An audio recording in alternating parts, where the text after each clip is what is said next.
My name's Catherine Johnson, and I've been asked to interview myself for your Literature Festival, Newby Literature Festival, and I'm very sorry I'm not there, and thank you very much for asking me.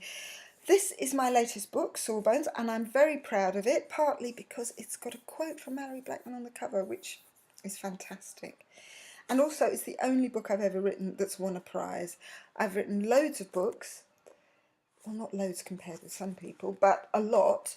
But I've been shortlisted for many awards, and I've never won. This is the first one that's won anything, so I'm very happy. It's set in 1792 in London. It's about Ezra McAdam, who's an apprentice surgeon, anatomist, and he's very, very methodical and scientific. And a corpse comes in that's a bit unusual, and it sets off this. It's a thriller. It's a whodunit. Towards the middle of the beginning of the book, he meets a girl who thinks her father's been killed, and she's the opposite to him. She is a magician's assistant. She thinks her father's been killed, and she thinks his body's been taken by the body snatchers, because there was a lot of it about. It was a great cover. And it's fantastic. Well, I really enjoy it, I would say that, but I really enjoyed writing it. It was really, really good fun. I went on a trip with my son to the Hunterian Museum.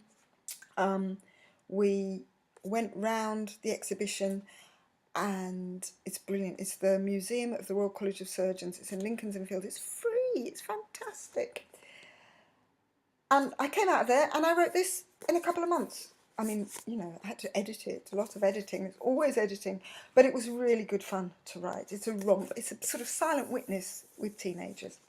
If my eyes are a bit red, it's because I've been swimming. It's a lovely day. I haven't been able to record this in my writing room because it's so sunny. So there we go. So I'm really pleased. And hopefully the sequel will come out next year if I get the edits done in time. But yeah, I really enjoyed writing it, so that's my latest book. Right, what influenced me to become a writer?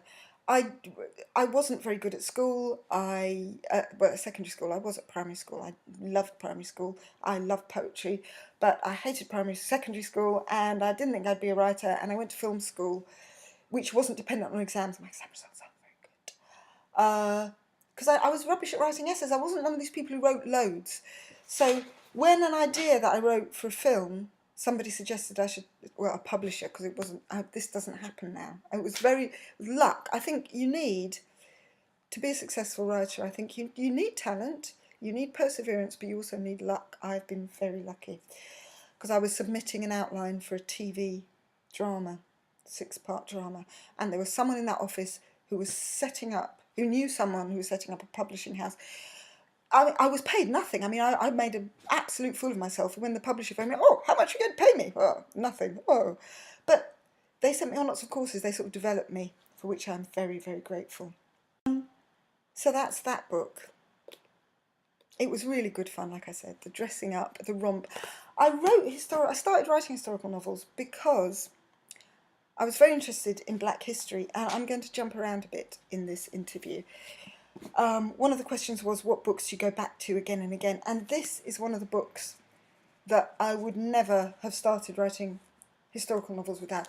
I wasn't allowed to take what was the O-level then, history.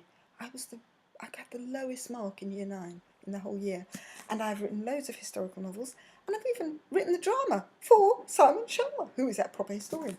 So there. But this is the book that started me off, and like I said, I never wrote long essays. And this is an academic book, but it's written so beautifully that even somebody like me can get into it. And at the back, there's all these little biographies of people who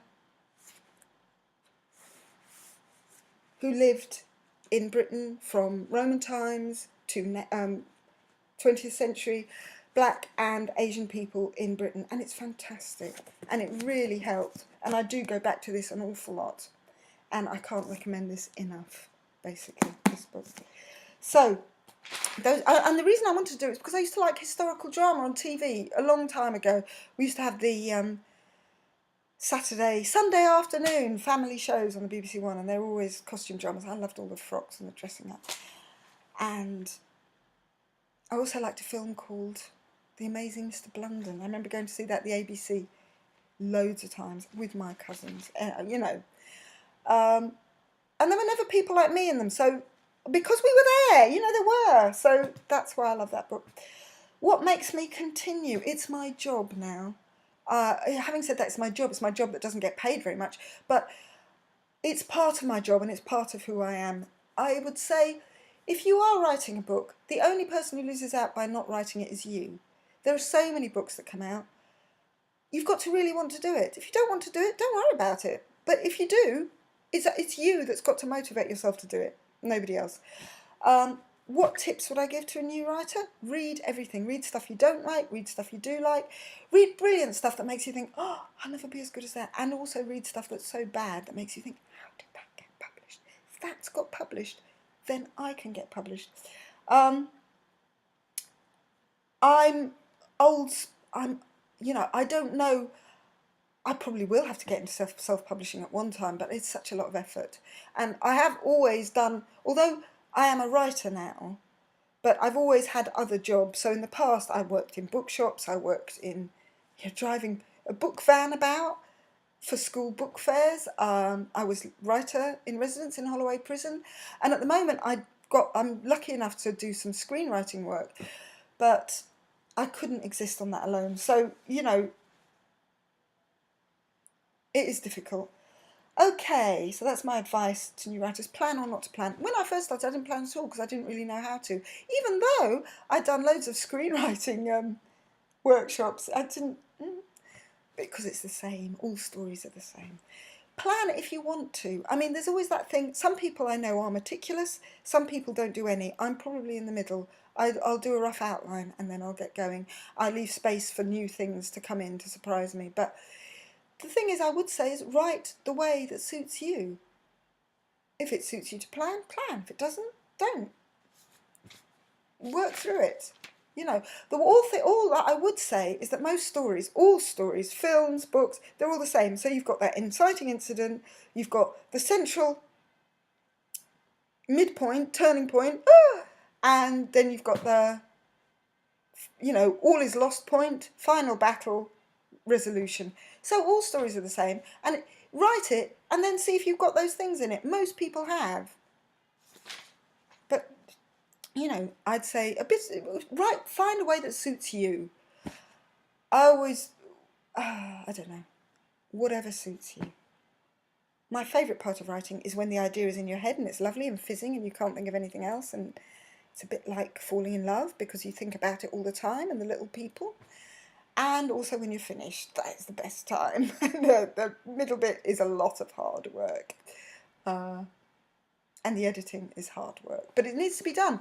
Don't be afraid of editing. All these people want to make your book better. That's their job. So, good. What books do I read again and again? Apart from that, I've got a list. Holes by Louis Sachs. So really, the thing is, you can get a lot of masterclasses in how books should be written from reading books. That's why you should read them. So Holes, the narrative is beautiful, really well done. Noughts and Crosses, Half Magic, which is an American book by Edward E. Gibbon. Olden days, it's, my teacher read it to me when I was at primary school. Stir Calm Handshake. It's a fantasy book, which is set partly in a sort of future and then parallel. I say to myself, I don't like fantasy. I hate Lord of the Rings. Sorry, can't stand it. But I love that. There are some books of mostly every genre that I will find that I like, And another book, which I've just read recently, which is a brand new book, which on paper looks like a book I'd hate, called In the Country of Ice Cream Star by Sandra Newman. And that's written in sort of American slang. And a lot of those books I hate. There's some books like that, and I can't get into them because of the language. But there are some books like that one, and there's another one called Billy by Albert French. I love that. So some books, there are books that you'll like, you just have to find them. There's a wonderful writer of young adult fiction called Sarah Manning, who's one of my favourites, because her character development, it's seamless, it's beautiful. You see them learning and growing through the writing, but it's not clunky at all. It's beautifully done. Beautiful structure. Let's Get Lost is one of my favourite. Coram Boy for historical fiction. It's one of my favourites, Jamila Gavin. Very well done. I've got some other books here, apart from Staying Power. I come to a lot of non-fiction. So there's one which I haven't got here, which is called The Big Con, which is it's an academic study. It's really well written. It's a study of criminal language in America between the 19th and the 20th century. Confidence tricksters, and actually it's where the people who wrote that film, The Sting, which is a really good film, based a lot of it on, and it's a really good book. This one, a lot of the historical stuff, I use books like this, especially ones by Lisa Pickard, who's brilliant. It's a lovely book. It's got bits of everything in, little bits of real life things, and she's got retail price index, how much, you know, if you had a pound of today's money in 1840 would get you £43.96 worth of things. So it's all really useful like that. And it's got pictures, and it's got stuff about the church and marriage and London. It's all about London. These are all about London. The livestock markets, everything, how people lived, where they went for tea, how they had their hair done. It's very useful. She's brilliant. And then this one, sometimes picture books are good as well. This is a book of photographs. Look at her, she's fab, isn't she? One of the projects I'm doing at the moment, one of the screenwriting projects, is set in Tottenham in the 1970s. And so this book, which is pictures of a informal black community centre in Holloway in North London in the 70s, is brilliant, and it's really useful. It's very inspirational, things like that, very useful.